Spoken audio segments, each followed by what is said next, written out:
Part 1.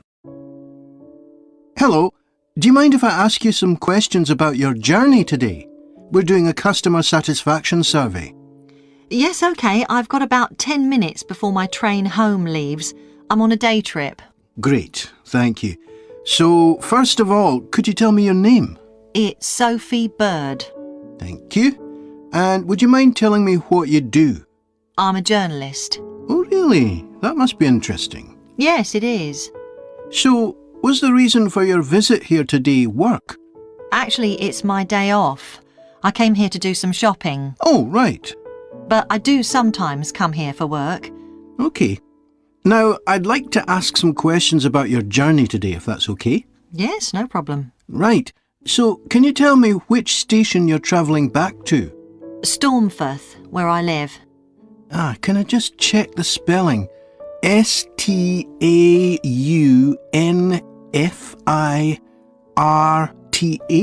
That's right. And you travelled from there this morning? Yes. OK, good. Next, can I ask what kind of ticket you bought? I assume it wasn't a season ticket as you don't travel every day. That's right. No, I just got a normal return ticket. I don't have a rail card, so I didn't get any discount. I keep meaning to get one because it's a lot cheaper. Yes, you'd have saved 20% on your ticket today. So you paid the full price for your ticket? I paid £23.70. OK. Do you think that's good value for money? Not really. I think it's too much for a journey that only takes 45 minutes. Yes, that's one of the main complaints we get. So you didn't buy your ticket in advance? No. I know it's cheaper if you buy a week in advance, but I didn't know I was coming then. I know. You can't always plan ahead. So, did you buy it this morning? No, it was yesterday. Right. And do you usually buy your tickets at the station? Well, I do usually, but the ticket office closes early and I hate using ticket machines. I think ticket offices should be open for longer hours. There's always a queue for the machines and they're often out of order. A lot of customers are saying the same thing. So, to answer your question, I got an e-ticket online. OK, thank you. Now, I'd like to ask you about your satisfaction with your journey. So what would you say you were most satisfied with today? Well, I like the Wi-Fi on the train. It's improved a lot. It makes it easier for me to work if I want to. That's the first time today anyone's mentioned that. It's good to get some positive feedback on that. And is there anything you weren't satisfied with? Well, normally the trains run on time and are pretty reliable, but today there was a delay. The train was about 15 minutes behind schedule. OK, I'll put that down. Now, I'd also like to ask about the facilities at the station. You've probably noticed that the whole station's been upgraded. What are you most satisfied with? I think the best thing is that they've improved the amount of information about train times, etc. that's given to passengers. It's much clearer. Before, there was only one board and I couldn't always see it properly, which was frustrating. That's good. And is there anything you're not satisfied with? Let's see. I think things have generally improved a lot. The trains are much more modern and I like the new cafe. But one thing is that there aren't enough places to sit down, especially on the platforms. OK. So I'll put seating down, shall I, as the thing you're least satisfied with? Yes, OK. Can I ask your opinion about some of the other facilities? We'd like feedback on whether people are satisfied, dissatisfied, or neither satisfied nor dissatisfied. OK.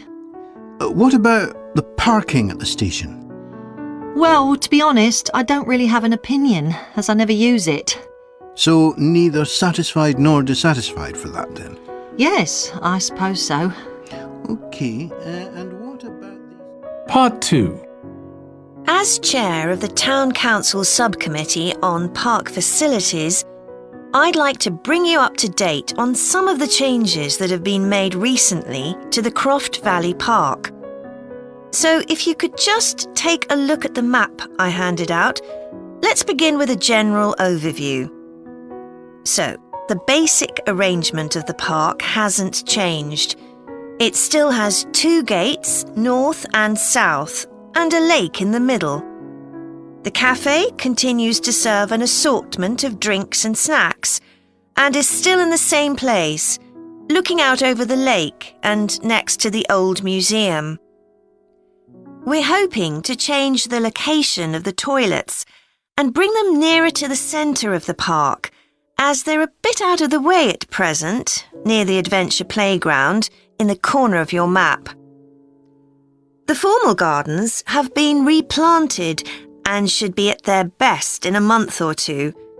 They used to be behind the old museum, but we've now used the space near the south gate, between the park boundary and the path that goes past the lake towards the old museum.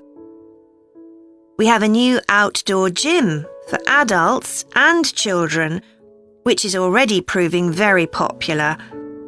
It's by the glass houses, just to the right of the path from the south gate. You have to look for it, as it's a bit hidden in the trees. One very successful introduction has been our skateboard ramp. It's in constant use during the evenings and holidays. It's near the old museum, at the end of a little path that leads off from the main path between the lake and the museum. We've also introduced a new area for wildflowers to attract bees and butterflies. It's on a bend in the path that goes round the east side of the lake, just south of the adventure playground. Now, let me tell you a bit more about some of the changes to Croft Valley Park. One of our most exciting developments has been the adventure playground. We were aware that we had nowhere for children to let off steam, and decided to use our available funds to set up a completely new facility in a large space to the north of the park. It's open year-round, though it closes early in the winter months, and entrance is completely free. Children can choose whatever activities they want to do, irrespective of their age. But we do ask adults not to leave them on their own there. There are plenty of seats where parents can relax and keep an eye on their children at the same time. Lastly, the glass houses. A huge amount of work has been done on them to repair the damage following the disastrous fire that recently destroyed their western side. Over £80,000 was spent on replacing the glass walls and the metal supports, as well as the plants that had been destroyed, although, unfortunately, the collection of tropical palm trees has proved too expensive to replace up to now. At present, the glass houses are open from 10 a.m. to 3 p.m. Mondays to Thursdays, and it's hoped to extend this to the weekends soon. We're grateful to all those who helped us by contributing their time and money to this achievement. The gardens have really been... Part 3. OK, Jack. Before we plan our presentation about refrigeration, let's discuss what we've discovered so far. Fine, Annie. Though I have to admit I haven't done much research yet. Nor me. But I found an interesting article about ice houses. I'd seen some 18th and 19th century ones here in the UK, so I knew they were often built in a shady area or underground, close to lakes that might freeze in the winter. Then blocks of ice could be cut and stored in the ice house. But I didn't realise that insulating the blocks with straw or sawdust meant they didn't melt for months. The ancient Romans had refrigeration too. I didn't know that. Yes. Pits were dug in the ground and snow was imported from the mountains, even though they were at quite a distance. The snow was stored in the pits. Ice formed at the bottom of it. Both the ice and the snow were then sold. The ice cost more than the snow, and my guess is that only the wealthy members of society could afford it. I wouldn't be surprised. I also came across an article about modern domestic fridges. Several different technologies are used, but they were too complex for me to understand. You have to wonder what happens when people get rid of old ones. You mean because the gases in them are harmful for the environment? Exactly. At least there are now plenty of organisations that will recycle most of the components safely. But of course, some people just dump old fridges in the countryside. It's hard to see how they can be stopped, unfortunately. In the UK, we get rid of 3 million a year altogether. That sounds a lot, especially because fridges hardly ever break down. That's right. In this country, we keep domestic fridges for 11 years on average, and a lot lasts for 20 or more. So if you divide the cost by the number of years you can use a fridge, they're not expensive, compared with some household appliances. True. I suppose manufacturers encourage people to spend more by making them different colours and designs. I'm sure when my parents bought their first fridge, they had hardly any choice. Yes, there's been quite a change. Right, let's make a list of topics to cover in our presentation and decide who's going to do more research on them. Then later we can get together and plan the next step. OK. How about starting with how useful refrigeration is and the range of goods that are refrigerated nowadays? Because, of course, it's not just food and drinks. No, I suppose flowers and medicines are refrigerated too. And computers. I could do that, unless you particularly want to. No, that's fine by me. What about the effects of refrigeration on people's health? After all, some of the chemicals used in the 19th century were pretty harmful, but there have been lots of benefits too, like always having access to fresh food. Do you fancy dealing with that? I'm not terribly keen, to be honest. Nor me. My mind just goes blank when I read anything about chemicals. Oh, all right then. I'll do you a favour. But you owe me, Jack. OK. What about the effects on food producers? Like farmers in poorer countries being able to export their produce to developed countries. Something for you, maybe? I don't mind. It should be quite interesting. I think we should also look at how refrigeration has helped whole cities. Like Las Vegas, which couldn't exist without refrigeration because it's in the middle of a desert. Right. I had a quick look at an economics book in the library that's got a chapter about this sort of thing. I could give you the title if you want to do this section. Not particularly, to be honest. I find economics books pretty heavy going as a rule. OK, leave it to me then. Thanks. Then there's transport and the difference that refrigerated trucks have made. I wouldn't mind having a go at that. Don't forget trains too.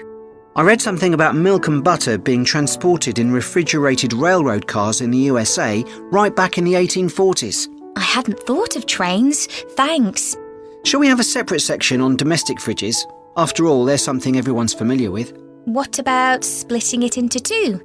You could investigate 19th and 20th century fridges, and I'll concentrate on what's available these days, and how manufacturers differentiate their products from those of their competitors. OK, that'd suit me. Part 4. Hi everyone. In this session, I'll be presenting my research about the social history of Britain during the Industrial Revolution. I particularly looked at how ordinary lives were affected by changes that happened at that time. This was a time that saw the beginning of a new phenomenon, consumerism, where buying and selling goods became a major part of ordinary people's lives. In fact, it was in the 19th century that the quantity and quality of people's possessions was used as an indication of the wealth of the country. Before this, the vast majority of people had very few possessions, but all that was changed by the Industrial Revolution. This was the era from the mid-18th to the late 19th century, when improvements in how goods were made, as well as in technology, triggered massive social changes that transformed life for just about everybody in several key areas. First, let's look at manufacturing. When it comes to manufacturing, we tend to think of the Industrial Revolution in images of steam engines and coal. And it's true that the Industrial Revolution couldn't have taken place at all if it weren't for these new sources of power. They marked an important shift away from the traditional watermills and windmills that had dominated before this. The most advanced industry for much of the 19th century was textiles. This meant that fashionable fabrics and lace and ribbons were made available to everyone. Before the Industrial Revolution, most people made goods to sell in small workshops, often in their own homes. But enormous new machines were now being created that could produce the goods faster and on a larger scale, and these required a lot more space. So large factories were built, replacing the workshops and forcing workers to travel to work. In fact, large numbers of people migrated from villages into towns as a result. As well as manufacturing, there were new technologies in transport, contributing to the growth of consumerism. The horse-drawn stagecoaches and carts of the 18th century, which carried very few people and goods and travelled slowly along poorly surfaced roads, were gradually replaced by the numerous canals that were constructed. These were particularly important for the transportation of goods. The canals gradually fell out of use, though, as railways were developed, becoming the main way of moving goods and people from one end of the country to the other. And the goods they moved weren't just coal, iron, clothes, and so on. Significantly, they included newspapers, which meant that thousands of people were not only more knowledgeable about what was going on in the country, but could also read about what was available in the shops. And that encouraged them to buy more. So faster forms of transport resulted in distribution becoming far more efficient. Goods could now be sold all over the country instead of just in the local market. The third main area that saw changes that contributed to consumerism was retailing. The number and quality of shops grew rapidly, and in particular, small shops suffered as customers flocked to the growing number of department stores, a form of retailing that was new in the 19th century. The entrepreneurs who opened these found new ways to stock them with goods and to attract customers. For instance, improved lighting inside greatly increased the visibility of the goods for sale.